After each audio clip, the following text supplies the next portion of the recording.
Sam Rhodes.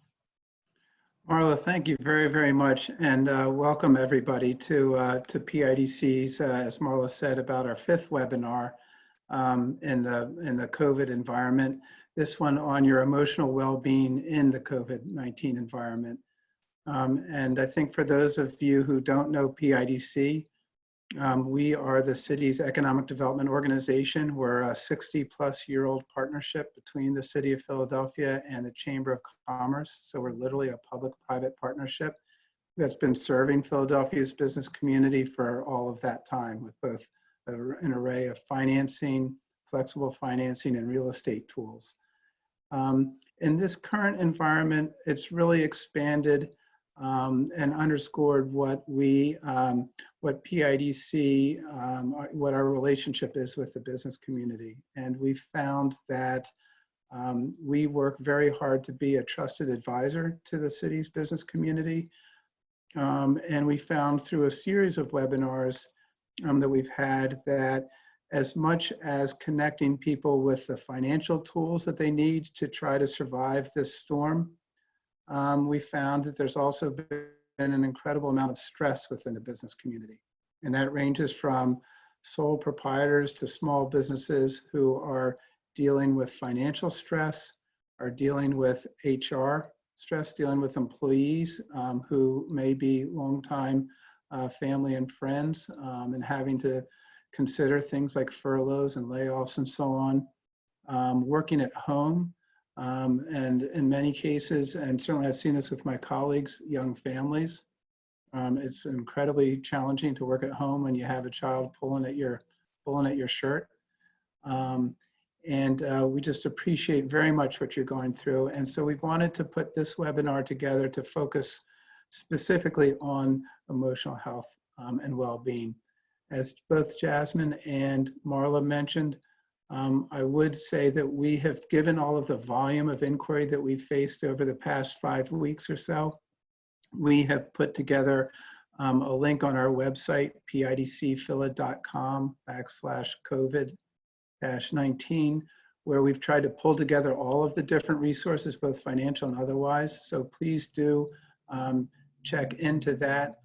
It's where we're trying to put up all of the information that you can use to get through this. We're very excited today to bring back the Scattergood Foundation. Samantha Matlin and Allison Ferguson are joining us to talk about managing your emotional health.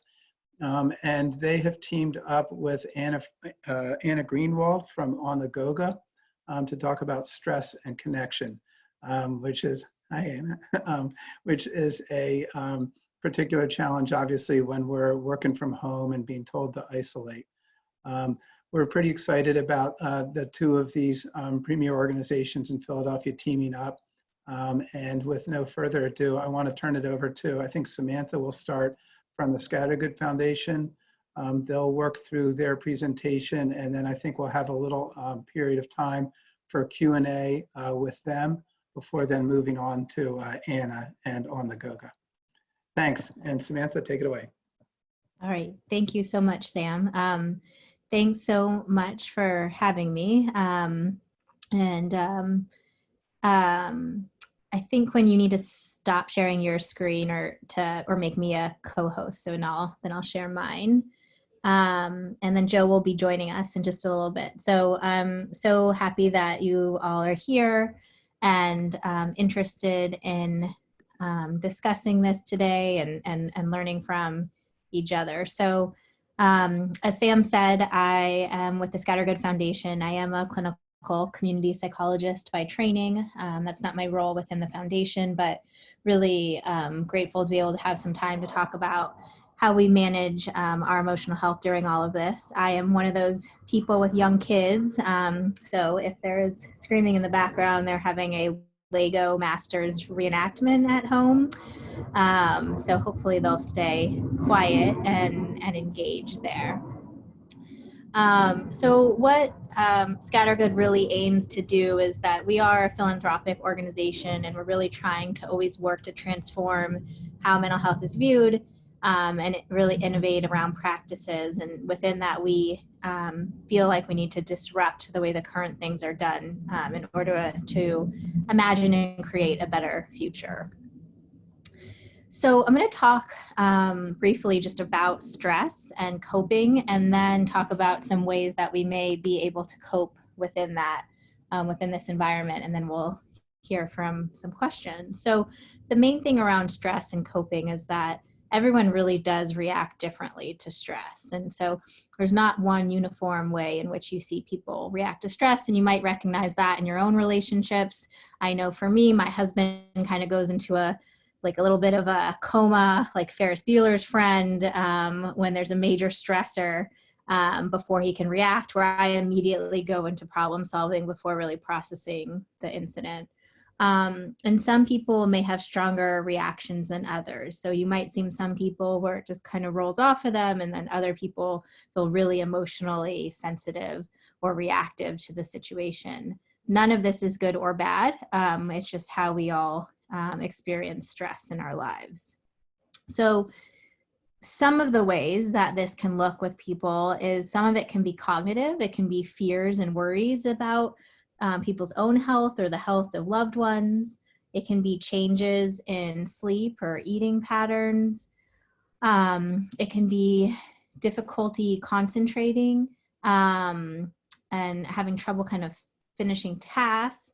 It can be a worsening of existing health challenges. So maybe if someone is experiencing diabetes and that suddenly gets worse, or a flare-up of a certain condition.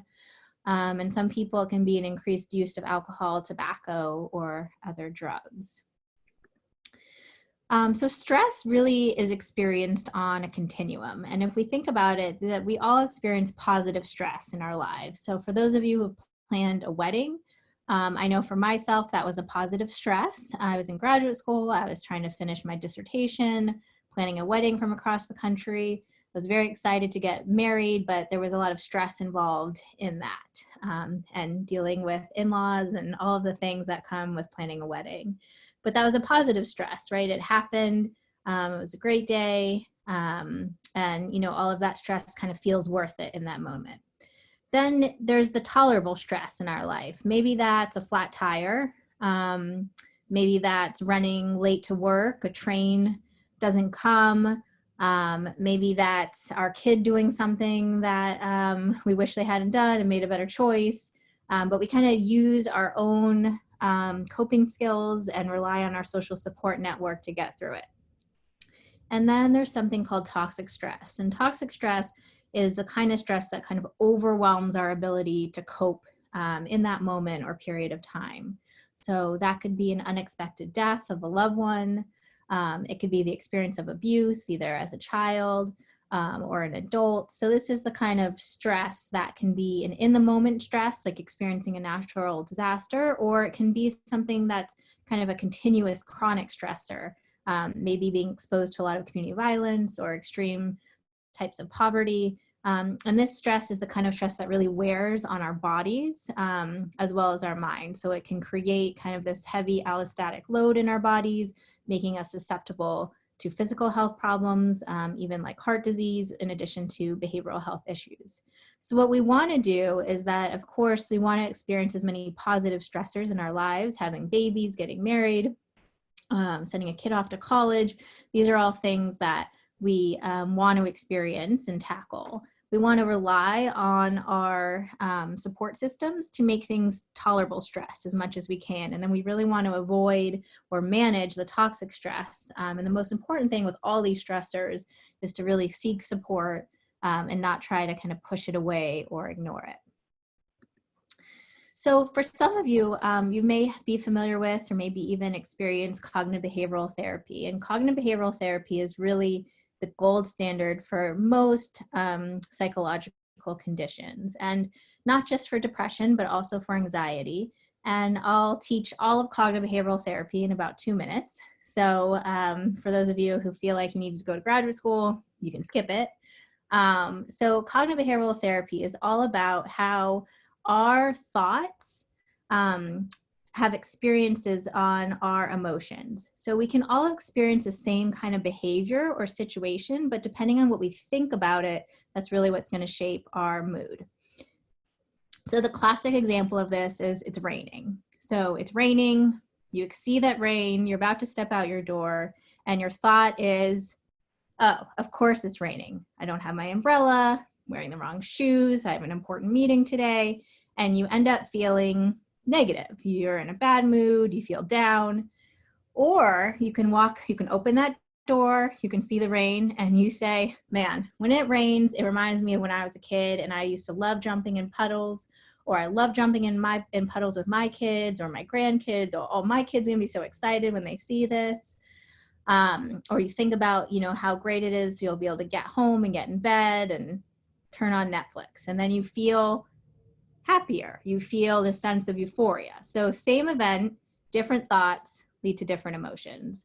I asked my kids, who are 4 and 7, this morning if they could think about something like this. And I was surprised that my 7-year-old said, it's just like Harry Potter, that Harry Potter is not able to use his magic or do spells unless he's having a positive memory. So when he thinks about something positive, he has that self-efficacy and that ability to do magic. I know she's brilliant, but again, this idea of cognitive behavioral therapy is really just that. How do we shape our thoughts to experience more positive emotions? And it's not to say that you're Pollyanna about it.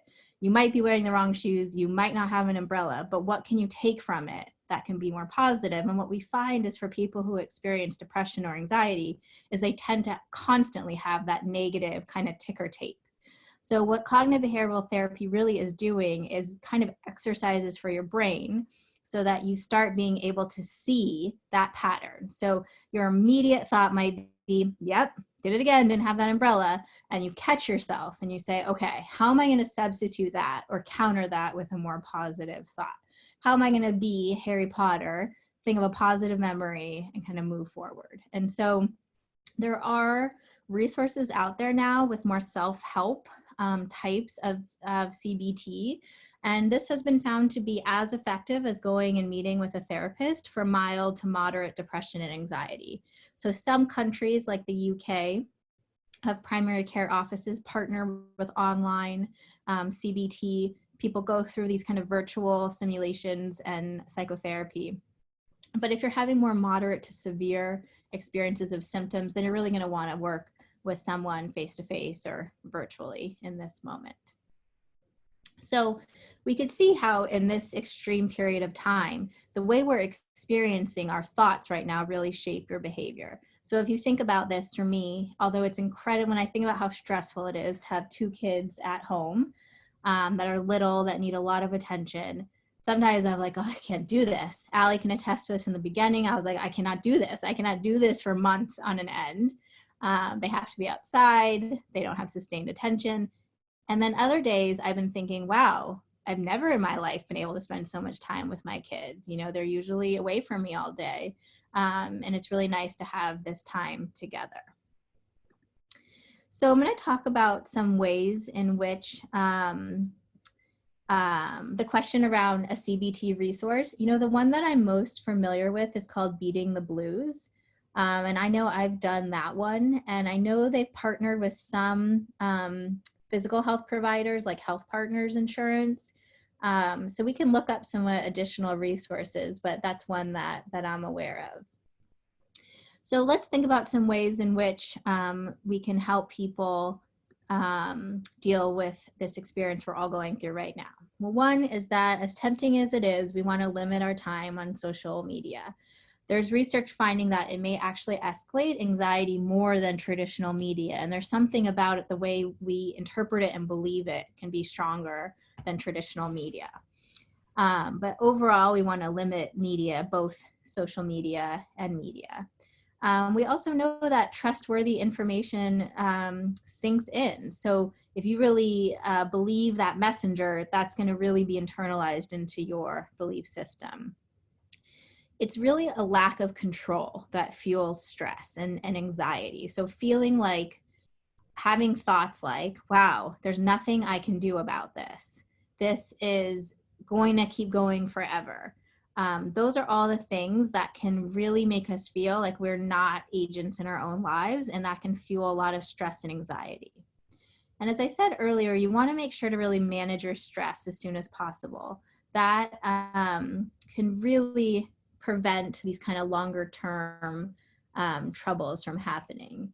And you really don't want to forget the needs of healthcare workers and others that really might be experiencing this much more acutely than we are, that kind of can't get that respite from what's happening in the world. So we also want to make sure that we're not socially isolating. We're physically isolating and not socially isolating. And those two things are really different. And we really want to make sure that we understand that, again, we have so many people in our lives that love us and want to be loved by us. And so it's really more of how do we physically distance but continue to connect. And out of all of this and all the advances in technology, that's one thing that's really nice to be able to use it for. So some other things that you can think about doing to support yourself. One is to take breaks from watching, reading, listening to the news stories. The second is to make sure to take care of your body. So taking deep breaths, stretching, meditating, trying to eat healthy. I know a lot of people are getting into having more time to cook and thinking about bringing out some old cookbooks, figuring out how to get exercise, sleeping well, and really trying to avoid excessive use of alcohol and drugs. And making time to unwind. So making sure to build into your schedule to do activities that you enjoy. So maybe those activities look different, than they used to. Maybe it's virtual game night instead of the physical game night with your friends, but making sure you kind of reimagine what it looks like to connect with people or do the things that you enjoy. And again, that connection with others. You want to talk with people you trust about your concerns and how you're feeling. Likely there's someone else feeling that. So really being sure to be open so that people can support you and that you can support others. So as I said earlier, you really want to separate what is in your control from what is not. So it's not in your control when we're going to be able to kind of come out of this. But what is in your control is helping to contribute towards that by staying home. So doing social distancing, wearing a mask when you're going out, those are things that you can control. How you spend your time, whether you get to that spring cleaning that you never have had so much more time to do in your life. These are all the things that can help you be in control. Again, it's not to be unrealistic. There are things that you can't control, but you want to spend less time on those thoughts and more times figuring out what you can control. So you also want to do what helps you feel a sense of safety. So if you're feeling anxious about being outside right now, if you live in the city and you just feel like there's so many people still out, then maybe getting up earlier and going for a walk then, or in the evening and wearing, a headlight. Just doing things that make you feel safe is really important. It's also really important, even though we are stuck inside, to get outside. We know that nature has a therapeutic impact, and it's important to get some time in outside, and luckily the weather is getting better, so we can do that. You also really want to challenge yourself to stay in the present. So having the thoughts that I was having of, oh my gosh, another month, 2 months, 3 months of doing this, I cannot do that. Well, really thinking, can I focus on today? What's the next hour going to be like? Wow, my kids have been so quiet for the last 15 minutes. Really trying to stay in the moment. Those things are true. They're going to happen in the future. But we tend to always let our mind go to the next thing. You wake up and you immediately think about the next thing. So how do we really stay in the present and also not dwell on the past? So maybe yesterday you didn't take a shower, you stayed in your pajamas, and you're like, well, that was a waste. I could have been so much more productive. Well, that's okay. Maybe you needed that break. Maybe this is the only time in your adult life when you weren't on maternity or paternity leave where you get to stay home on a weekday and do that. So you really want to challenge yourself to stay in the present. And again, that really wanting to stay connected and reach out if you need more support. The number one protective factor that we all have control of is our level of social support. So maybe this is the time to reach out and reconnect with someone in your life you haven't talked to since college or high school or whenever that was. Really that this is the time we know everyone's home. You know that people are looking for people to talk to, so maybe this is a good time to do that in your life. So I know many of you on this call are business owners and just wanted to talk a little bit about financial stress, and you might be experiencing this personally or professionally or both. We know that a number of people in our country and in the world right now are experiencing a lot of stress. And one is that we unfortunately have to accept the current state of affairs. So yes, this is true. Our retirement accounts and other accounts and our incomes might all be affected by this, our businesses. And, this is unfortunate. We're going to get out of it and there are going to be supports available, but there is truth in that. We also really want to know what our triggers are. So if waking up and looking at the Dow index or doing that at night is something that stresses you out, then don't do it. Again, that's in your control. So maybe you decide, you know what, I'm going to do that at 11 o'clock. I'm going to review my finances. I'm going to look at payroll, and then I'm going to take a walk. And really trying to figure out how you can know and manage those triggers in your life. You also want to make sure to prioritize your mental health during this. So you might be in a position where you're caring for a business, for employees, for your family, but you also want to make sure you have time for yourself to decompress, to figure out how you're going to manage your thoughts and feelings. You also don't want to take unnecessary risks right now. Maybe you want to pull out all of your retirement money. Maybe there's some other financial investment you're thinking about doing, and this really is not the time to make big moves unless you have a very expert person in your life telling you to do that. We want to stay put and kind of ride this out and let the economy recover. Again, you also want to lean on your community. So for social support, yes, but also in help figuring out what kind of resources are out there, what are other people applying for, are there some creative problem solving that you could do? Could you network with folks? Maybe someone can help you with a funder that can do a loan with low interest. Just trying to think through how can you lean on your social network during this time. So many of you on this call might also, like myself, be parents. So we also want to make sure that we're thinking about what this could look like with children. And depending on your children's age and personality, this could look different. So these are some common changes, not just around COVID, but in general that you would want to look out for in your children. So if you see that children are acting differently, that's really the main thing. So is there kind of a behavior change, more crying, returning to behaviors they've outgrown, like bedwetting for younger children? If they're having a lot of thoughts or worry or sadness, if they're kind of having trouble eating the same way or sleeping or maybe acting out or being more difficult or don't want to do this kind of schoolwork they have virtually, if they're having trouble paying attention, if they say things like, well, I don't like doing that anymore. I don't like playing basketball. I don't like playing with video games. If they're suddenly having a lot of physiological concerns like headaches or body pain, or if they're suddenly using an increased amount of alcohol, tobacco, or other drugs. So just like with others in our lives, the things that we want to do to support our children is that you want to take time to talk to them. So making sure there's a safe space, that you're talking in ways that they can understand, making sure you account for their age and level of knowledge about what's happening. Reassuring your child or teenager that they're safe.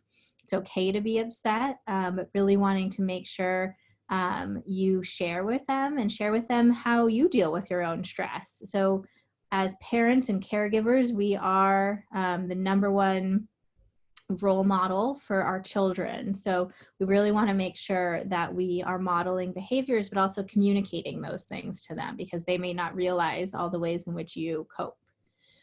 Again, you want to limit your family's exposure, not just yours, to media, and children may interpret information in a way that's different, and it might be really scary because they don't have the same kind of level of understanding that you do. And you also really want to try to keep up with regular routines. So getting up and going to sleep the same time every day is a really important thing for kids. Making schedules that includes fun time and activities, but making sure they're still doing all the things that they typically do in this different kind of environment. My children are still 3 weeks into this, waking up at 6:30. So someday I hope that extends till 7, but they are certainly on a routine. And every day at 11:45, my son asks for lunch because that is when preschool serves lunch. So he definitely has his routine. And again, being a role model. So how can you show how to take care of yourself and take care of others and connect with people, and really, again, communicating those things with your child and saying, like, it helps me to wake up and take a shower and get dressed just like we do every day. Or having some downtime in the afternoon, just like you do at school, can all be ways in which kids can kind of cope and stay. And this is the same thing whenever we experience something traumatic in our lives or a stressor. Sometimes it might feel like, oh, let's just throw all of our routines out and, we're just going to do what we can do to get through the days. Well, for children, the most important thing can be to stick with that routine. If you typically read 2 bedtime stories and play music or do, a calming activity before bed, those are all the kinds of things that you want to keep doing when there's a stressor in our lives. And that what that does is tells us and tells our body that we're going to be okay. We're going to return to our routines. And those routines help us feel safe. And they help have those thoughts of, I'm going to be okay. Things haven't all changed. My parents are still here for me, and so on. So there are specific resources out there that have already been developed for parents and caregivers. This is one example that I have a question book, and it really is nice that it takes into account different developmental stages, because the way you talk about this with a 6-year-old obviously is going to be different than a teenager. So here's some additional resources, and these resources range from kind of emergency needing support, like the crisis text line or calling the National Suicide Prevention Hotline.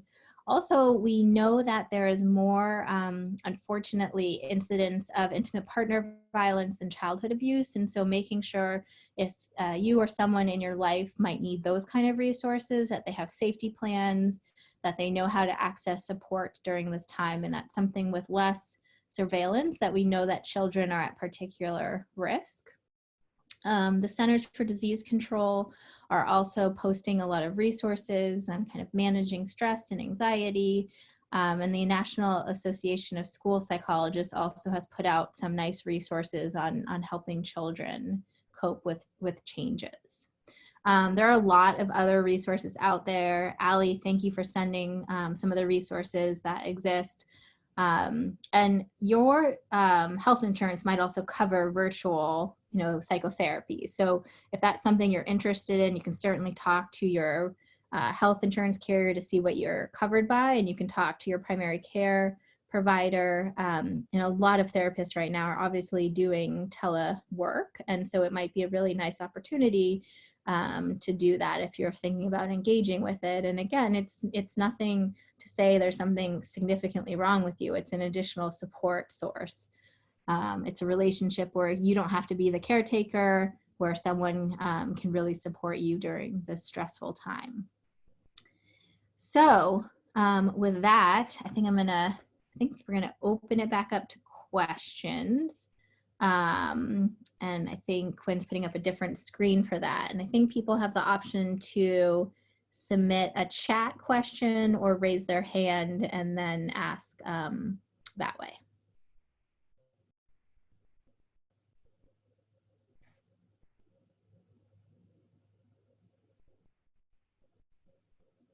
Samantha, this is Marla. I guess to start this off, for many people, not only do they have to manage the work situation, the children's situation, but they're also managing older parents.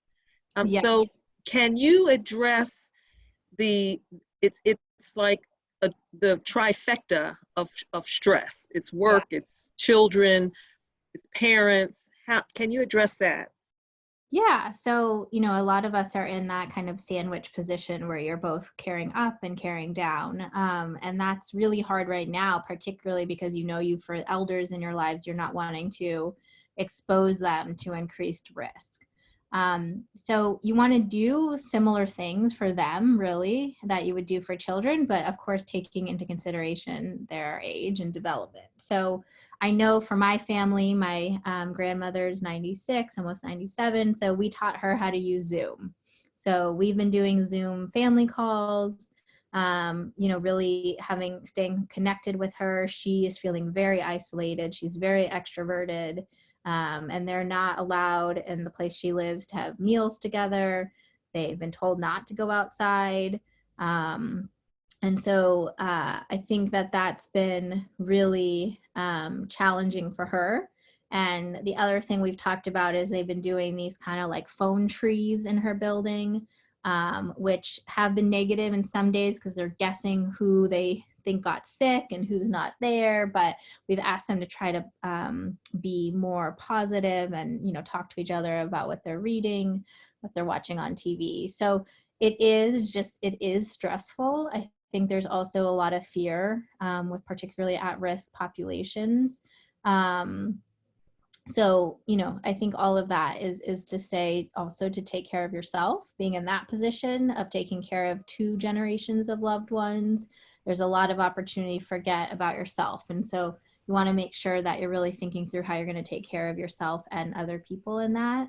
I know for my family too, we've been trying to think about like, my grandmother loves playing bridge. So how does she do that virtually? What are the ways in which people can do the things that they enjoy doing in this environment? So, if that's sending someone flowers, if that's sending them a new book, we know that some elders may not use Amazon and delivery services the way that others do. So really trying to figure out how we do all of that with folks in our lives. But it is a hard situation for sure. Samantha, this next question is from Denise. Can you hear me? Yes. Hi. One age group that we connect with quite a bit in our company is the age group that we don't hear a lot about during this, and that is the college age group, especially those who have recently graduated and all those folks who were looking forward to internships. And I don't know how the colleges themselves are directly dealing with this, but that in my interaction with them, and I have a 21 and a 23-year-old myself, seems to be a group right now that is really stressed. And they're not accustomed to dealing with, they're not children, but they're not adults right now. But that seems re-engaging with them. I'm getting a lot of calls from folks that have interned before with us or were hoping to apply for a first out of college job. And that seems to be an age group that hasn't been talked about a lot. And I'm not sure what resources to direct them to until we can get back to hiring again. Yeah, I think the hard thing with that age group is exactly what you're saying, is that they're not children and they're not adults, but they're used to a lot more independence. So if they've come home from school, I know I was just talking to a parent who has a 21-year-old and she's not seeing her boyfriend. And this is causing a lot of stress in their house because on a day to day, that's her decision. That's his decision. So, the mother feels now like, well, should I have said, it's fine, it's your decision. So, I think it's an opportunity to talk to them about that. And also as a parent there, really talking to your child, like, is it that child's decision? And you want to have a conversation about that. I think for them, also saying that they'll get through this, just like the rest of us will. This will change them. It'll change for some people. It's their last semester of college. My mom said, well, I didn't graduate either because Vietnam was happening and they didn't host a graduation. And she said, she felt like that was for a reason. There was like this thing that was happening. And she said, though, it was bigger than her.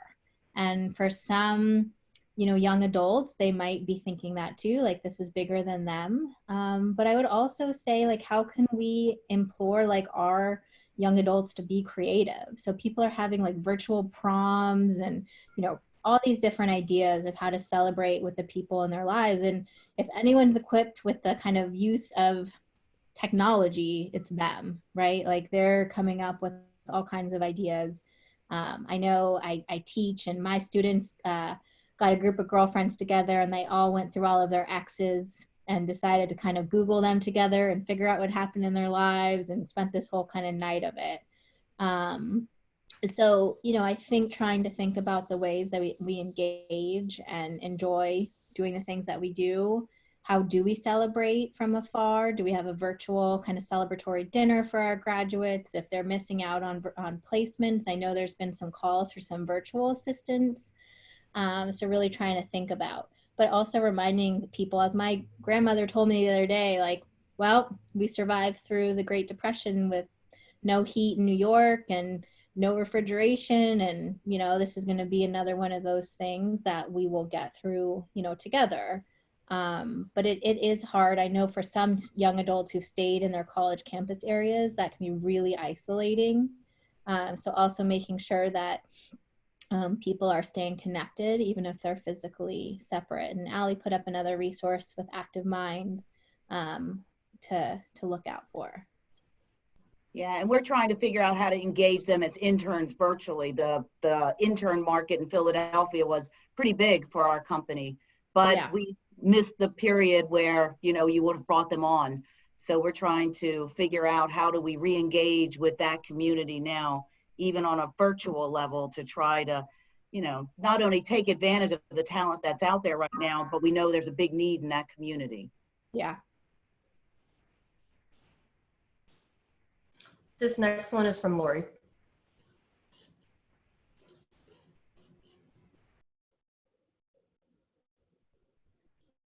I see. I just unmuted myself, so I guess you can hear me, right? Yeah. Oh, good. Okay. So my question is, I work in the world as a disability advocate, and especially in the employment arena. And in fact, I'm going to be speaking to folks over the next couple of weeks on things to look for, and you know, getting them prepared to re-enter the market, because it will move forward. But you know, they're hearing you talk. There is definitely an element of mental health, making sure you can that you believe that you can move forward. And I just was curious, from your standpoint, your experience, what you may have encountered with people in that particular marketplace, especially those that have a disability, getting themselves geared up again with the belief that this is going to move forward, because there actually are jobs out there now, just maybe in different industries. So.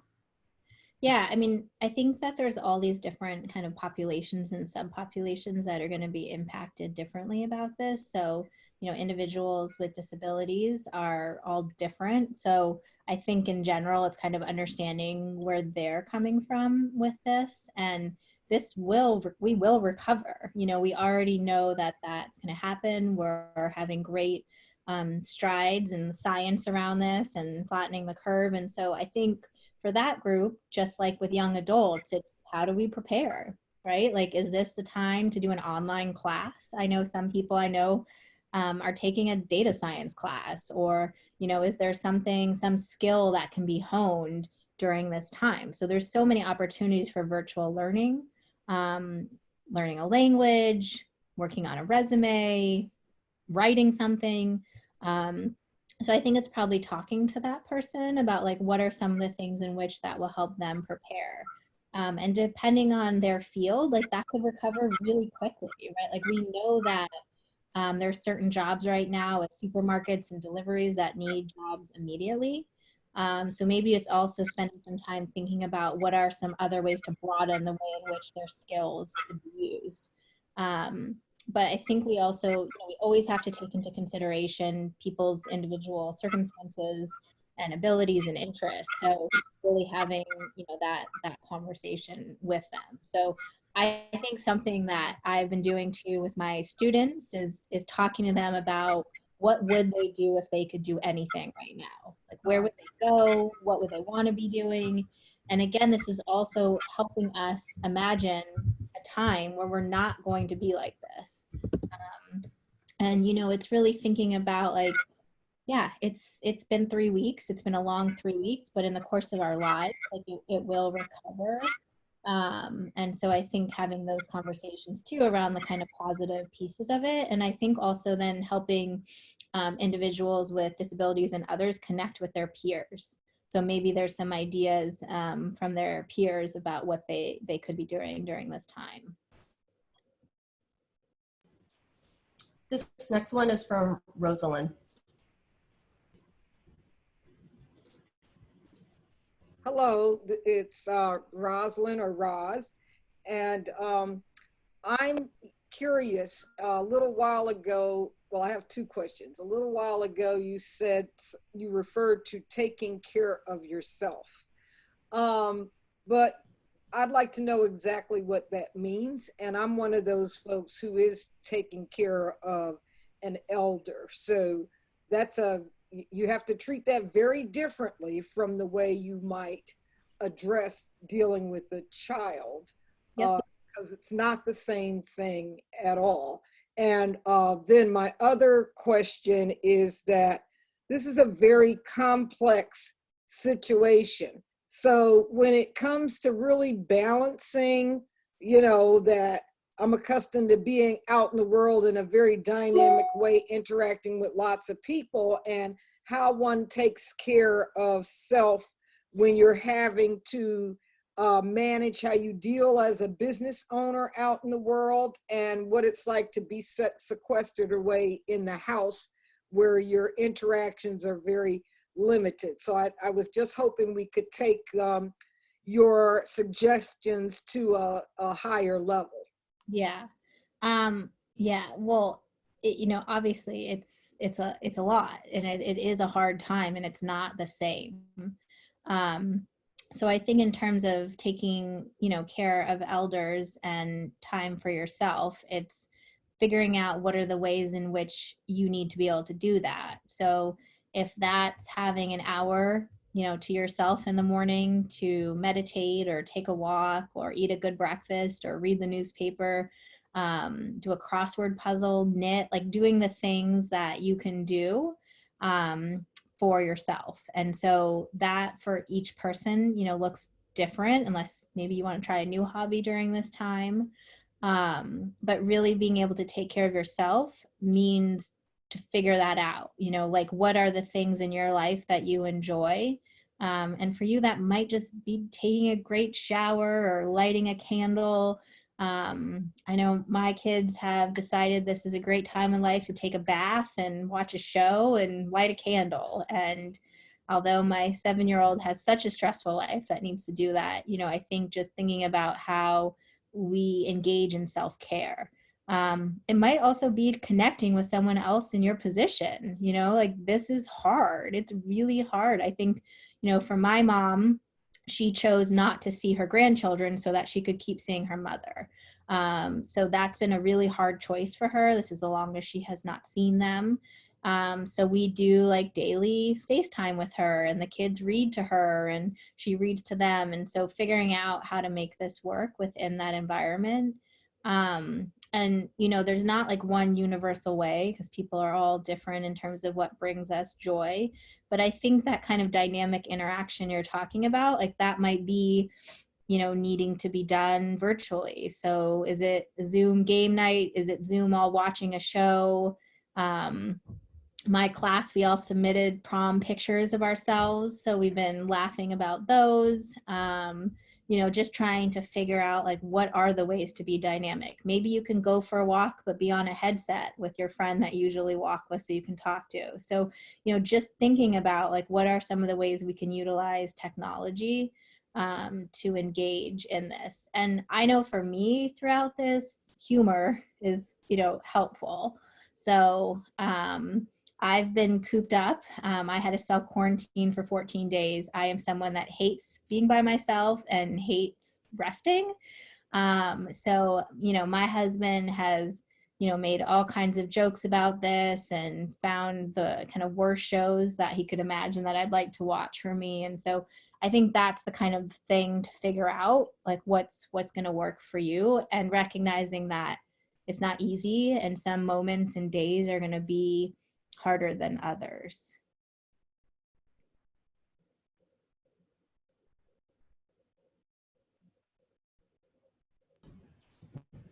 This next one is from Lori. I asked my question already, so, and you did address it really well, and I appreciate that, because again, I do work with people with disabilities of all different levels, and sometimes the issues more have to do around transportation, but you know, it really is the same challenges as anyone. Where am I going to go? What job am I going to get? What's going to be open? And again, I wanted to be able to reference what you all are talking about, and certainly refer them to you, because there's a lot of good points that you're making, but you did address my question. I appreciate it. Great, thank you. This is Marla again. I just want to share one of the things that I have been doing is I resubscribe to PBS, for example, and I'm catching up on some documentaries and some videos that I just have not had the chance to watch because there's always something going on. So being able to now just take a few hours and reacquaint myself with some of those really thought-provoking videos. I'm not a TV person, so being able to get the documentaries has been, it's been a shift for me, but it's been a nice shift. Yeah, that's nice. I know for my mom is very rigid about not watching TV during the day, and we share a Netflix account. And the other day I tried to log in the morning and she was on it. You know, you can tell what the other person's watching, and she said, "Oh my gosh, I can't believe you caught me." And you know, it was like 9 o'clock in the morning. It's like, it's my first time I've ever done this. I was like, "Mom, you're a semi-retired 70-year-old during a pandemic. Like, if you want to watch Netflix at 9 in the morning, like, you should do that." And so I think giving yourself permission also to like do things a little bit maybe differently than we typically do. And I think that's important when you say to give yourself permission, because for those of us who are accustomed to working feverishly, going from events, speaking events, dinners, luncheons, now all of a sudden there is this immediate halt to everything. Sometimes I would feel guilty if I wasn't doing something. And so I think that's right, to give yourself permission to be able to just sit down and not do anything, or to do something that you would not ordinarily do, giving yourself permission. Yeah, I know for me, like I never nap, and I napped and I was like, oh man, like I must be sick. Like, what is going on? I'm napping. We let our kids eat breakfast in bed, which they are not allowed to eat in their room. They thought that was like the best thing ever. We put it on trays, and you know, like we're just trying to figure out the things that can bring a little bit of joy. We got a disco light for their room, so they've been doing like dance parties, and you know, they've been creating these Lego competitions based on the show. And so, you know, I think trying to be creative about like what could be kind of fun, and all of those things do kind of break the rules, right? Like I told my husband the other day, like, I don't think my 4-year-old's ever gonna want to put real clothes on again. Like he's decided pajamas are the way. So it is something to think about, like, what are we going to keep routines, but also relax them in this time. And I know for those of you who also have responsibilities as business owners, you're also trying to figure out, how do I keep the lights on? How do I recover from this? How do I adapt to the new circumstances? So that's a lot of pressure to be on during this. It's not just a, hey, let's take a break and chill. It's also really figuring out how you're going to continue to support yourself and the people you employ. Lori has her hand raised. I think that's. I'm sorry. I must have. I actually. You've addressed my questions. I'm sorry if it looked like I was asking something. So I guess I'm one of those people that has to figure out how to learn Zoom. So that's a whole other topic. Sorry about that. No problem. Well, I'm glad that this has been helpful. We got someone talking about a book club That's great. I know I had my virtual book club a few nights ago, and it was really fun just to see everyone. It felt weird at first, but you know, and something we always follow this routine where the first half an hour is just catch up, and then the next part is the book.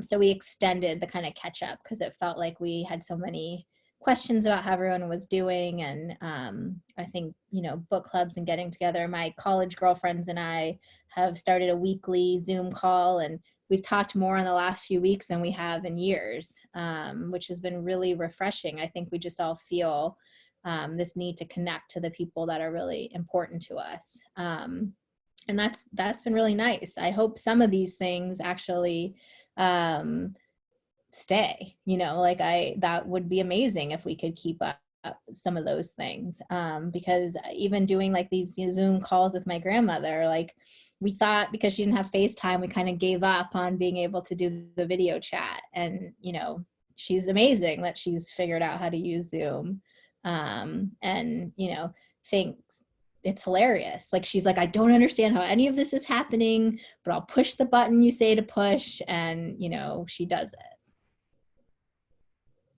I want to, it's Marla again, I want to point out Val Cofield, who raised a good point.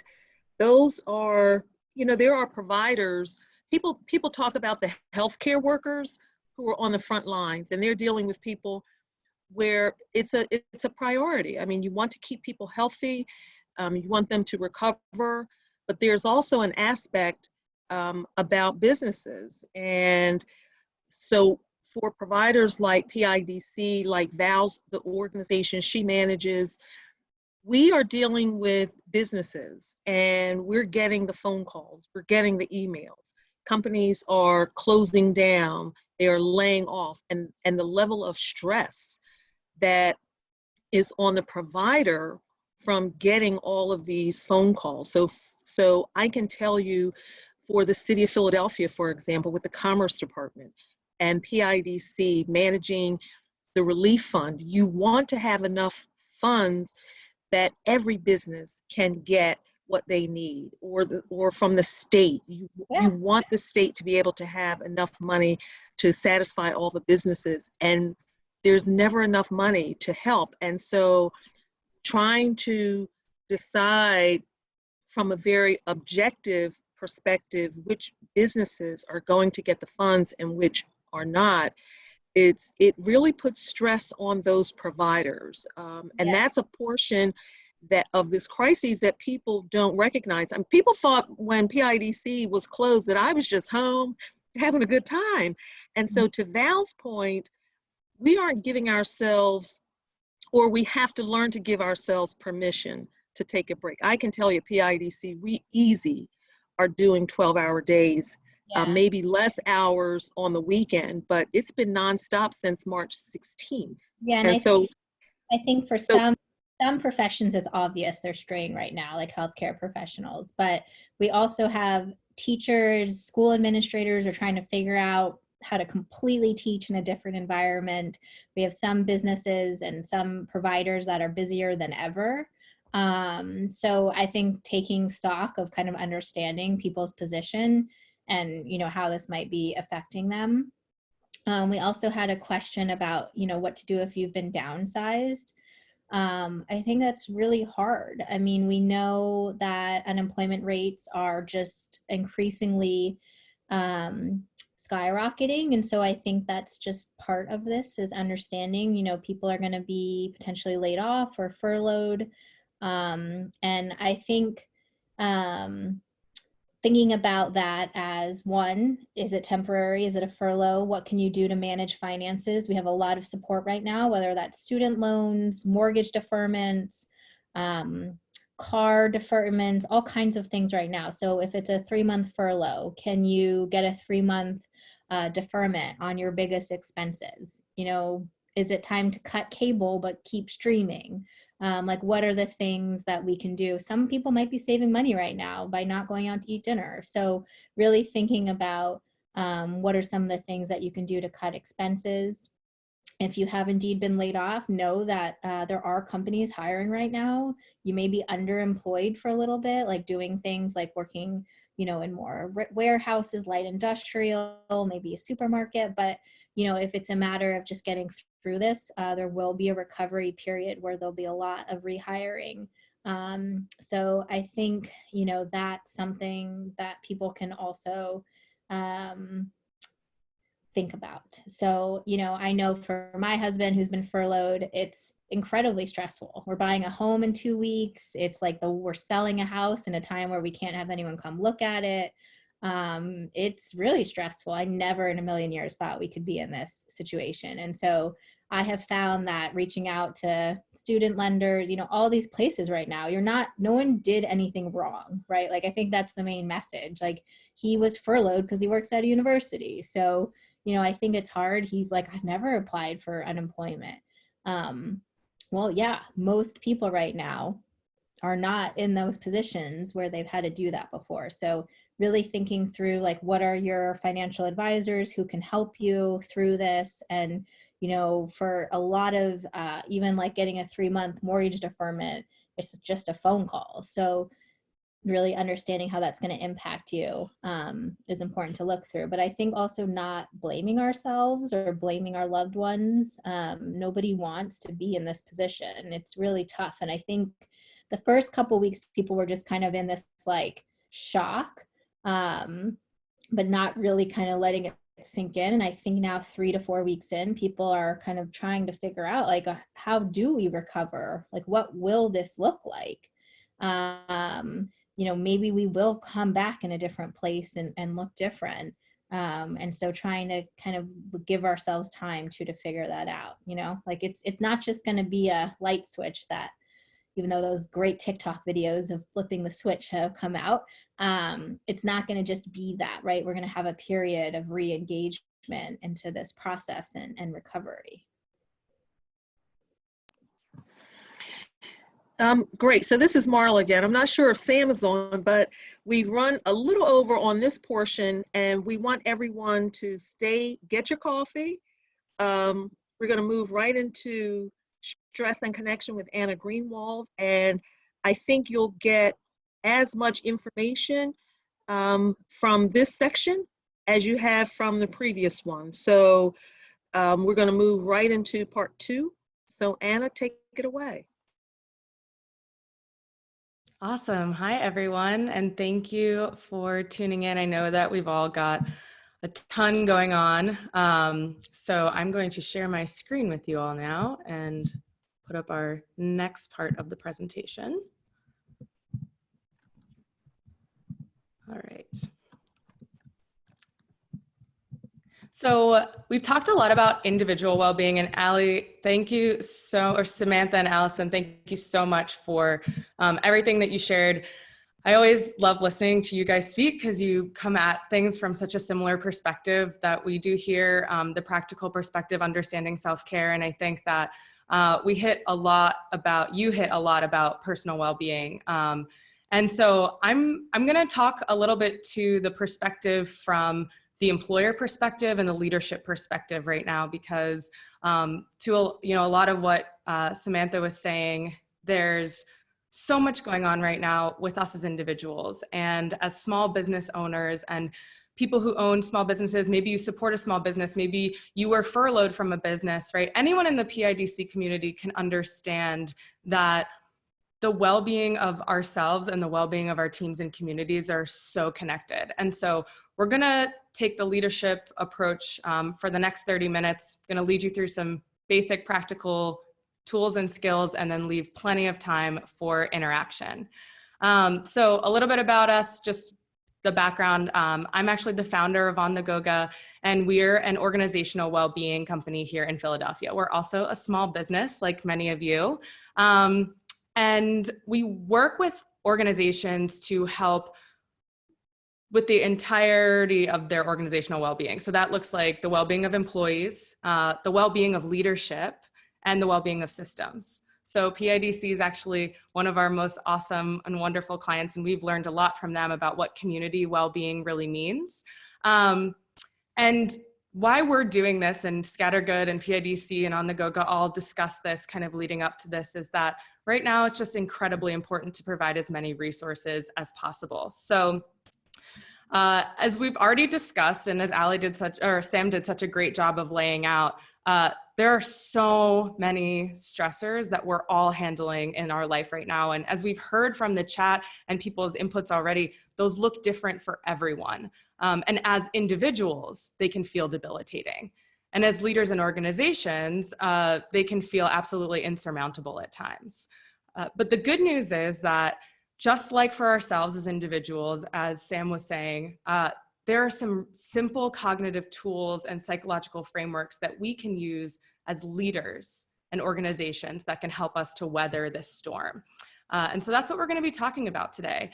And connection is a huge part, as we'll talk about, to facilitating meaningful and engaged work. So if at any point I have the chat box up, if you want to ask a question or anything like that, just feel free to put it in there and I'll do my best to answer as we go.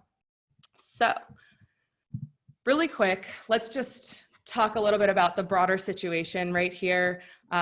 As Ali and Sam already alluded to in the presentation that they put together, stress, and at this situation in particular, is a magnifying glass of our strengths and our weaknesses, right? And this comes from the individual perspective, from the leadership perspective, and as organizations, right? So I just want to reinforce this, because if you've been feeling like you've been seeing acts of really amazing support and kindness and courage, or you've been feeling like, oh my gosh, like this is a weakness that I haven't felt in myself as an individual or a leader in a really long time, that's totally normal. And so I'd actually like to toss it out to you if you want to write in the chat box some of any great acts of courage, compassion, kindness, leadership, or community that you've either seen or taken place in during this time. As you guys kind of trickle those in, I'll tell you a couple that we've seen. At On the Go-Go, we have clients in a diverse scale of different sizes and industries. And one of our organizations down in the Navy Yard, it actually is diverting $50,000 of their inventory. They do motorcycle e-commerce to become personal protective equipment for essential workers. So we've seen businesses, one of our local businesses has been shifting from making spirits to making hand sanitizer. We've seen a local bookshop, Harriet's Bookshop, which is an amazing local business, accepting donations for this program called Essentials for Essentials, where you can actually buy a book for an essential worker that they've requested to find a little bit of moment of self-care for themselves. So these moments of stress can be really challenging, but they can also be, they can also bring us out in our strengths and bring us together as a community. And they can magnify some of the weaknesses that we feel or experience, not just individually, right? But as teams, as families, as partners, and as organizations. We experience individual stress, but we also experience interactive stress, right, between individuals. And when stress can debilitate one person, whether it's a leader or someone in a team, that can really affect the other aspects of our team. And as small business owners and people working in the small business community, this isn't even to mention the stress that's put on supply chains, labor shortages, all of that. Yeah, so Linda, just to speak to a strength, Linda said in the chat box, one of my clients grands as parents going out to feed the homeless when they're raising their grandchildren. Yes, I love that. So, we see these things around, and I think it is important to stop and focus on the strengths in our community that have been magnified. But when we're talking about our weaknesses, if any of you out there are listening and have felt like, I've been feeling weak in a certain way, or I've been noticing this weakness in my organization that I don't normally notice, that's very, very normal. So feel free to share those again as they come up if you have any in the top of your mind, because we can kind of touch on them. So the frame we're going to look at this through today is a lot to what Sam spoke about, this idea of control. What do we have control over? What do we not have control over? within this magnifying glass of this situation and the stress that it's creating, it's super crucial for us as leaders to understand that we are going to have conflict happening right now. And one of the major conflicts we're experiencing as a leader is, we think as a leader, it's my job to ensure the health and safety of my organization and my team. But also we understand and know that a lot of these experiences are out of our control. Lori said in the chat box, weakness I'm seeing, I can be busy, yet feel unmotivated, right? And we're gonna come back to this because one of the most challenging things about this time is that we're experiencing this feeling of cognitive dissonance, right? There's this feeling of, I'm sleeping all day, or I sleep late and I'm home all day and yet I'm tired, right? I'm busy all the time, but I'm feeling unmotivated. I'm a leader and I feel like I should be able to control the situation, but I can't control the situation. And cognitive dissonance is a really strong motivator for our behavior because our brain hates this feeling. Our brain hates when we feel like I'm really optimistic about the potential possibilities for my organization, but I'm also feeling a lot of dread about the situation. So what our brain tries to do is it tries to soothe this conflict by trying to make us feel one way or another way about the situation. And when we have this feeling of I'm a leader and there feels like so many things I should be able to control, our brain can try to soothe this conflict by either going all the way to one side of the spectrum, like I can control everything, right? Which leads to frustration and burnout. And it can also lead to inaccurate projections, right? If we're like, you know what, this pandemic is one thing, but I'm gonna make sure that my company gets through this. There's some things that aren't in our control. And if we try to act like we have control over all of those things all the time, it can lead to us making choices that aren't necessarily the most accurate. The other side of that spectrum is the feeling of I can't control anything, and so I should just give up. Sam spoke a lot about this on the individual level. It can feel like, well, if I can't control this, I can't control anything, and this feeling of not wanting to do anything. And as leaders, we can feel that that can be especially debilitating. So either of these options, the one side I can control everything or the other side I can't control anything, are not super helpful. The reality of the situation is that while many things right now are out of our control, we do have the ability to manage our stress. We don't have the ability to eliminate our stress, right? But we can understand that we have some responsibilities in this situation. And that's how I love to break down this word responsibility. As leaders, we can ask ourselves the question, do I have the ability to respond here, right? So that looks like we can control expense reduction, for example. We can engage in new marketing efforts, right? We can rely on our support systems like PIDC, right? Like Scattergood, like these webinars. But we cannot stop the pandemic. We cannot 100% protect the health and safety of our teams and our families from getting sick, right? And we can't control when this will end, or even if and when we'll be able to reopen our businesses, or when our clients will pay us. So there are some things that we can control, right? And we're gonna walk through 5 different responsibilities that we have as leaders that we do have control over. That again, unfortunately, we cannot change the stressors. If we could change the situation, we all would. But these cognitive tools will help us to move forward with as much clarity as possible amidst all of the conflict that we might be feeling in our own thoughts and situations right now. So again, if you have any questions as we go through, feel free to put them in the chat box. I'd be happy to answer them. So the first tool that I want to talk about is understanding. And everything that Sam talked about already is supporting of this, right? As leaders, we need to understand our own stress if we're going to lead others through a time of stress. I won't linger here too long because Sam and Allie did such a beautiful job of giving us tools and resources, but I will reiterate that as leaders specifically, we are going to be challenged with the feeling of not enough, right? This is maybe the feeling of not enough money, right? Not enough time, not enough information. Maybe you're even feeling like I don't have an experience as a leader in this particular situation, right? As none of us do.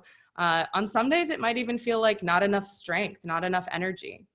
So, you know, if anybody is feeling that way and wants to share in the chat box or raise your hand if you're feeling that way, this feeling of not enough can come up a lot, and it can impact us as individuals, but it can also impact our willingness to lead, right? Because the temptation here is to run away from this feeling, right? To push it away, to leave it unacknowledged. But if we're so afraid to focus on it, a lot of us are afraid to focus on it because we think if we land in this feeling of, I don't have enough, suddenly that makes it more true. But the reality is that if we spend weeks trying to ignore these feelings of stress and push them away, instead of creating meaningful time to address them and work through them, we're going to create burnout for ourselves, and we're not going to be able to sustain that, right? So as leaders, the best thing we can do is build an awareness and understanding of our own stress, where it's coming from, how we can address it, how we can manage it. To Roz's point earlier, it's all about figuring out what brings us joy. Because there's a lot of things that used to bring us joy we might not be able to do right now, but we do have the responsibility to create joy for ourselves, right? And we need to, you know, look for stress relievers that can enable us to move forward as teams, because as leaders, it's our responsibility to understand stress, right? So the practical tip here is that just spend an hour, like maybe this weekend, maybe for later today, writing out your fears, write out your concerns, write out the things that stress you. And again, this might feel really scary at first. It might be like, oh my gosh, is this going to make them true? But actually, it's courageous leadership to step into those feelings, to understand them. And sometimes even just the act of writing them down and being able to separate our fears from our circumstances, from our opportunities, can really help us feel the sense of agency and this sense of control, even if there's a lot of things that are out of our control. So the next leadership tool that's really worth mentioning is empathy. Now, just as we can't eliminate our own stress, we cannot eliminate the stress of our teams right now, right? Some of our teams are being furloughed. To Sam's point earlier, some of these are people that we've known for a long time and we might even care about like their family. But we do have the ability to understand what the stresses of our teams are right now and address them. It's natural for as humans for our brains to assume that someone else's stressors and their needs right now are the same as ours. And we might at first think that that's empathy, but really the best thing we can do is listen, because not everybody has the same stressors. And as leaders, it takes this really concerted practice of empathy to understand what stressors your team is facing. So the best empathy practice as a leader is listening. Talk to your teams. You can even send out an anonymous survey form asking them about what they need, what they're feeling, and then take the time to read those things. Because when we make time to listen, you might not just hear stressors emerge, but you often hear solutions emerge. And this also applies to furloughed employees. So if you have a lot of furloughed employees right now, continue to engage them, continue to listen and ask them what they need, especially if you're going to want to re-engage them when things start to turn around, which they will. It's also important to note that responses to stress are different between everyone. And Sam made this point. Based on our different personalities and the types of stress we're experiencing, we're going to experience that stress differently. And so as a leader, it's important to see those differences in our team and then understand how those dynamics might be impacting how we're communicating with each other and how we move forward. Because at the end of the day, if we can understand that, we can help to promote productivity and collaboration. But in order to do that, we have to start with understanding our own stress. And that's why starting with yourself is so important. The last point about empathy really quick is that empathy is always challenging. It's something that we are told we should just all have, but it really is a practice. And just like anything you practice, you can get better at it. So it's going to take a little bit of extra effort right now. And our practical tip for empathy today is to set up an anonymous forum. You can use SurveyMonkey, you can use Typeform, just to ask people, what do you need? What are you feeling? What stressors are you dealing with right now? Are you having trouble adapting to technology? Are you caring for a parent? Are you caring for a child? What support do you need, right? What support do you need from leadership in this current environment? So our next leadership tool is courage. So this one, I really do think sounds counterintuitive at first, but the practice that a lot of us get into as leaders when we're trying to manage the situation, we've got a lot of cognitive dissonance pulling us in different directions. Like, I should know how to figure this out. I'm just going to move forward like towards the best option and not consider the challenges because I can't handle that stress right now. We engage in a behavior that we at On the Goga called blindfolding, which is when we kind of shape the narrative to be what we need it to be because that's what we think we can handle. But oftentimes that kind of puts blinders on us so we can't see the full situation. And so as leaders, just calling out challenge is really important. Many of us have taught or honestly believe that the best way past a challenge is just unrelenting positivity, right? And people even joke with us about this because at On the Goga, our motto is happy people do great things. But the reality is that true happiness or positivity is built on trust, it's built on honesty, and it's built on vulnerability. So there's actually great resource. This is our practical tip for calling out challenge. Brene Brown, who's this incredible positive psychologist, has a new podcast out right now. No mistake, she released it during this time, called Unlocking Us. And her whole first episode, it's great for small business owners and people in the small business communities. She talks about FFTs, which I'm 100% sure I'm not allowed to articulate what that acronym means on this webinar. So let's say that it stands for frickin' first times, right? The reality is that right now, this moment as individuals, businesses, and leaders, it's just an unprecedented time.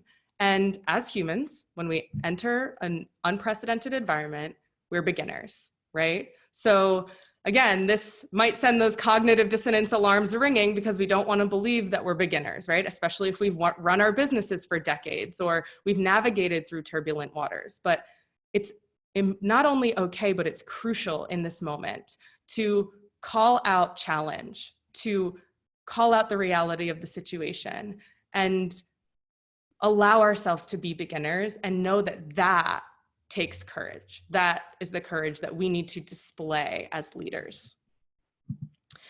So I see Laura in the chat said, I love, love, love Brene Brown, and I'm also there. Another great resource from Brene Brown is her book, Dare to Lead, all about daring leadership, which is just incredible, very practical for leaders.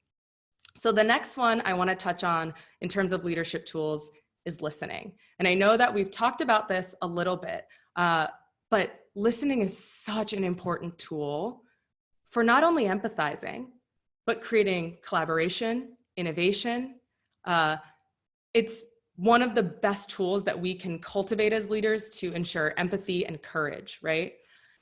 Because right now during this time, we don't just need to listen to others, but we also need to understand that all of us, no matter if we're leaders or employees, we need to feel heard because we're so separate right now. And there's so much going on in our lives. Just creating spaces to feel connected and heard can be so therapeutic, so cathartic for your team and keep people engaged, especially if they're furloughed, right? Especially if you're furloughed, reaching out to your team members and staying engaged is so important. So the practical tip here is creating spaces for listening and for decompression. No matter if your team is furloughed or working remote or going about, as much as we can, business as usual, it's crucial to keep them engaged in organization, but also in your mission right now. This actually happens to be the programming that has just skyrocketed for us. Yeah, there's mental health and stress reduction and all of that, but people really want time just to, like this woman on the screen, share her little puppy on the screen or share photos of their families, and creating those moments does a lot more than we often give them credit for. So the last one I'll share with you guys is that this is the time as leaders to harness the power of connection. And I know Sam alluded to this, in what she was talking about as well, but I think that PIDC, this is PIDC embodied. I can't think of an organization that does this better than PIDC, and PIDC's community, which we're a part of, Scattergood's a part of, all of you are a part of, is so engaged in this normally, but it's especially important now. as we've already heard, so many of you all out there are, doing amazing things, seeing amazing things happening. And in our meeting about this webinar, PIDC, Scattergood, On the Goga, we were all talking about the importance of connecting you all to some of these amazing resources out there in the community. So of course, we're all resources for you. And in a second, I'll show you some resources, free resources for leaders that we're putting out there for you guys. But look around in your communities, ask questions, provide support. There's so much out there that people right now are giving, whether it's low interest loans, the work that PIDC is doing, getting support through talk therapy through your insurance providers, whether that's always available or whether new resources are being made available. There are a million of these amazing boutique, fitness studios around Philly are putting up free classes. Like, there are so many things the community is offering up right now. And as leaders, it's not only important to take advantage of those, but to curate those and share them with your team. So that's our practical tip here, is look around, create and curate some awesome local resources that make you feel happy and healthy, and then go ahead as a leader and share those resources with your team. Have courage, be honest, listen to them and say, this is what's been helpful for me. It's not going to fix the situation, but it might make your day a little bit happier, a little bit healthier. That showing of support, that type of leadership courage is the type of thing that is going to enable you to re-engage through this. And just the act of doing this for your team is an act of care. And when we practice care for others, we get better at caring for ourselves. So I know I just ran through all that, and it's because I know that everybody's really busy right now, but I'll just kind of sum this up by saying that stress itself comes from that belief that we're out of control. We have insufficient resources to handle this threat. And right now, many of us do in many ways. We don't have control over the situation, but it is our ability, right? It's our responsibility as leaders to give and receive support from the people around us right now. And we can do that together. And I think the quote that I've been living by over these last several weeks is from Mother Teresa. She says, "I alone cannot change the world, but I can cast a stone across the waters to create many ripples." So if you guys haven't already chatted with each other in this chat box, like everyone who's attending this webinar today, PIDC, Scattergood, On the Goga, we all have things to share with each other. And don't hesitate to reach out to the people around you right now. If you have something to offer or if you need something, that's what real leadership looks like. So for you guys all out there, we have free resources on our website, which is www.onthegoga.com/PIDC client. So we literally took a bunch of the free resources we've been putting together and put them up there for you. There's meditations up there. There's that survey that I talked about, a bunch of free stuff. So if you need that, it's there. Scattergood's here, we're here. And if you guys have any questions about caring for yourselves as leaders, or what courageous leadership looks like right now, or how we can harness connection as leaders in organizations to move through this time, I'd love to answer any of those that you might have.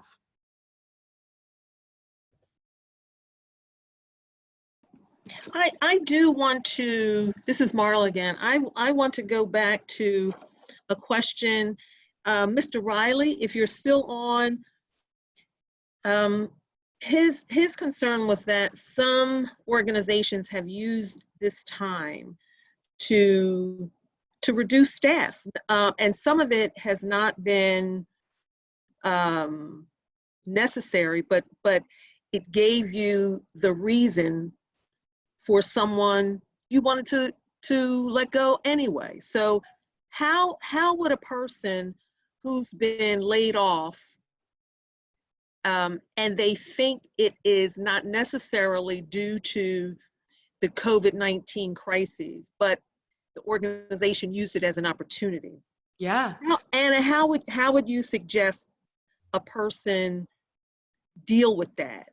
Absolutely. Well, I think that, that question has a lot of layers to it. So I'll kind of break them down as I heard them. So the first question is, what do you do if you're in a situation where you've been laid off and you think that it's permanent, right? that would be the first layer of that question. And I would say in that case, you want to rely on a lot of these tools that Sam was talking about, making sure that you are set up emotionally, financially, to do what you need to do to move forward. Now, when we're talking about stress, when we're in that situation of stress and panic of, oh my gosh, I think I've been fired. I think this is going to be forever. I'm coming back into a job market. I don't know what's going to be out there. Have compassion with yourself that makes it harder to take the necessary steps forward. And so your tendency might be to run away from creating these times for rest, creating these times for ease. Like Sam was saying, I hate resting, right? I think a lot of us, especially entrepreneurs, have that feeling. But if we can create that time for ourselves and set up our brains physiologically to be prepared to move forward, then we can start to make those plans. The second thought there is really be sensitive and mindful to any subjective observations that you might be making, right? So you might feel like I was fired because, someone didn't like me, or I was fired like this wasn't actually because of COVID-19. Remember that those are subjective observations and they might not necessarily be true. That doesn't mean that you can't feel upset and that you can't be even like frustrated or angry or aggravated, but it is important to acknowledge that this situation is really challenging for a lot of people. And when we don't check those subjective observations, we can aggravate our stress even more. For the organizational side, as an employee, we have a little bit less control over how transparent our organizations are going to be with us, but you can always ask. You can always initiate that honest conversation. And as leaders, it's really important to create clarity for your furloughed employees, for your laid off employees about the situation so that you're not creating that unnecessary stress, worry, and tension. So I hope that answered most of that question. Well, I hope so too. And I want to mention two things that I've seen on the chat. I want to give a shout out to NAWBO. Cecilia tells us that NAWBO has been giving free yoga classes and will continue until the end of the month. And Anna, you can really speak to the value, the emotional value that people get out of yoga. I remember you sharing the story of going into an elementary school class in West Philadelphia, where a young student had been labeled as disruptive. And you were able to come in and go through a few sessions in yoga, and all of a sudden, this young student who had been labeled as a problem student, all of a sudden the yoga was able to bring something out of him that even the trained educators were not able to reach. So if you would just speak to that. So I do want to give that shout out to our partner NAWBO, the National Association of Women Business Owners, giving those free yoga classes. Cecilia tells us that will be until the end of the month. And then Yoga Habit, Samantha tells us that Yoga Habit in Fairmount is also offering free classes on YouTube. So Anna, can you speak to, we hear so much about yoga, but speak to the value, not only to us as working adults, but the value that it is bringing even in elementary schools. Yeah, so yoga is one of those funny things that a lot of us have heard about, and some of us have tried. And I know that before I ever tried a yoga class, I was like, that seems weird. That doesn't seem like anything that I would want to do. I don't need anyone to align my chakras. It's all good. But the practice of yoga is really the physical practice of mindfulness. So there's a lot of different ways to practice yoga, but at its core, it's essentially, a series of movements, breaths that the intention is to focus on what the body is doing. And why this is so impactful for stress is because a lot of the times when we're having stress day to day, we are having psychological stress, right? We're having fear or stress about a thought, fear or stress about a potential future thing that might or might not occur, right? And so coming back into our five senses, noticing, oh yeah, I'm sitting on my chair. Oh yeah, I'm sitting on a yoga mat. Oh yeah, this is what it feels like to breathe right now. Right here, right now, I am safe is a really powerful tool for connecting your brain and body to be on the same page of, you know, the saber-toothed tiger that my body and brain are trying to protect me from is not coming to get me right now. Yes, I might have stress in my life, but in this particular moment, I can calm down some of those stress hormones that are pumping through my body. So when we practice yoga, whether we're doing vinyasa, like hot yoga, or we're doing a gentle flow yoga, or Sam was even saying just a meditation as well, the practice of mindfulness without necessarily the movement, what we can do is we can start to learn how to objectively observe ourselves, our physical body, our thoughts, and sometimes even we can start to get more familiar with our conceptions or expectations that we have for ourselves. And the story that you're talking about, Marla, you know, in that school in West Philadelphia, there was this kid, we did a mindfulness class for a third grade class. We did a series of classes, and, you know, he was labeled as someone who was always disruptive and always aggravated. And I would say that yoga, creating a moment for just noticing what's happening and allowing for what's happening, creating that space allowed him to realize that it's okay to laugh and smile, and it's okay to be, you know, who you want to be in these particular moments. You don't always have to fix yourself or change yourself. And I think just that space was really an impactful way for him to connect with the things about himself that he really liked and he really enjoyed. And that's not just for kids. You know, what Sam and Allie were talking about, these experiences, this care that we give to others is really important and looks a lot like the care that we give to ourselves. So when we see these things happening in young kids and we think, yeah, but they're young, they've got so much time to figure this all out, our brains are incredibly adaptive, right? And if we take time to practice these skills, cognitive behavioral therapy, mindfulness, yoga, there's a lot that we can do to learn how to re-educate ourselves and how to think and how to feel and how to relate to ourselves. So if you've never tried yoga, give it a try. You don't even have to go into the yoga studio. No one cares if you don't know how to do a downward dog. It would be probably a great time to try something like that. Okay, well, it's 3:31. I want to just say, I was on a webinar yesterday, and one of the things that the speaker says, and Sam, you'll appreciate this, talking about how crises can usher in a period of unbelievable opportunity. And so even as we are living through this unprecedented time, no one knows what tomorrow is going to bring. And so think about opportunity that arises out of this. Sam, why don't you speak to that and lead us out?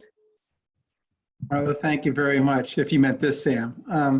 I just want to, picking up on a few of the words from this session, I wish everybody the courage and the perseverance to continue to work their way through this crisis.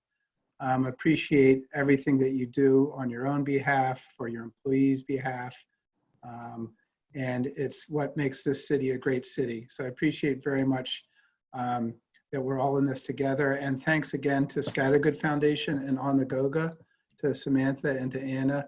You all did a terrific job. I hope that you all found value in what we offered here. One thought that we had, and we'd very much welcome your feedback, is whether this is the type of thing that we might make a regular webinar around our mental and behavioral health. So your feedback would be very welcome in terms of what value you found and what that might look like. So thanks. Have a wonderful afternoon and a great weekend. Thanks for your participation. Thanks again to the Scattergood Foundation and to On the Goga. And thanks, Marla, to you for pulling this together. Did a great job together with the whole PIDC team, Stanley and Jasmine and Quinn. Thank you very much. Thanks, Bye. everyone. Thanks, everyone. Bye. Thank you all. See you soon.